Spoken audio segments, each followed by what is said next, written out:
নমস্কার বন্ধুরা, অনলাইন রান্নাঘরে তোমাদের সকলকে জানাই স্বাগতম। আজকে আমি তোমাদের ডাব চিংড়ি রেসিপি করে দেখাবো। তাহলে চলো দেখতে থাক কিভাবে আমি ডাব চিংড়ি রেসিপিটি বানিয়েছি।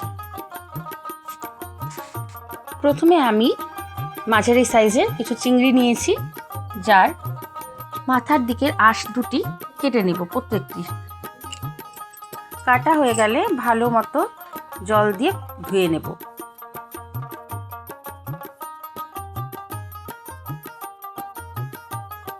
এবার ডাবটা ফুটো করে নিয়ে এসে আমি জল একটি পাত্রের মধ্যে ঢেলে নেব।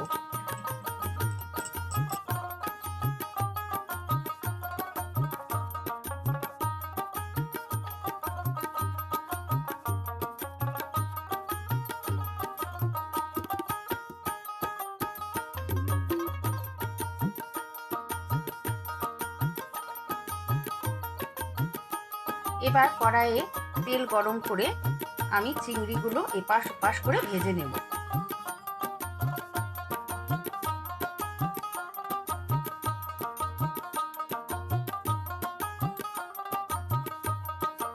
ভাজা হয়ে গেলে একটি পাত্রের মধ্যে আমি তুলে নিচ্ছি। আবার ওই কড়াইয়ে সামান্য পরিমাণ তেল দিয়ে তেলটা গরম হতে দেব। তেল গরম হয়ে গেলে এর মধ্যে পেঁয়াজ, রসুন, আদা পরিমাণ মতো বেটে নিয়ে ঢেলে দেব। তার মধ্যে পরিমাণ মতো লবণ, পরিমাণ মতো হলুদ দিয়ে দিচ্ছি। হলুদ লবণ দেওয়ার পর ভালো মতো নেড়ে চেড়ে কষাতে থাকবো যতক্ষণ না এই মশলাটা প্রায় শুকিয়ে আসছে।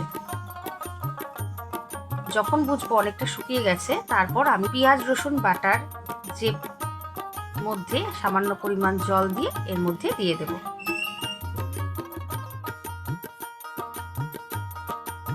এরপরে ডাবের যে মালাই ছিল সেটা আমি বের করে নিয়ে মিক্সার জারে বেটে নিয়ে এসেছি, সেটাই এর মধ্যে ঢেলে দিলাম।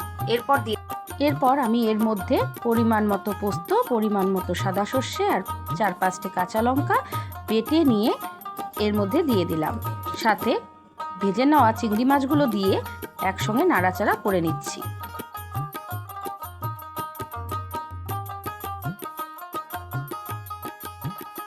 এরপর ফাঁকা করে নেওয়া ডাব আমি উনুনের মধ্যে বসিয়ে দিলাম। তার মধ্যে চিংড়ির রেসিপিটি এর মধ্যে আমি ভরে দিচ্ছি। আর এমনভাবে ফুটোটা করতে হবে যাতে চামচের সাহায্যে চিংড়ি রেসিপি এর মধ্যে আরামে ঢুকে যায়। তাহলে বন্ধুরা, আমি তো ডাবের ভেতরে চিংড়ির রেসিপিটি ভরে দিয়েছি।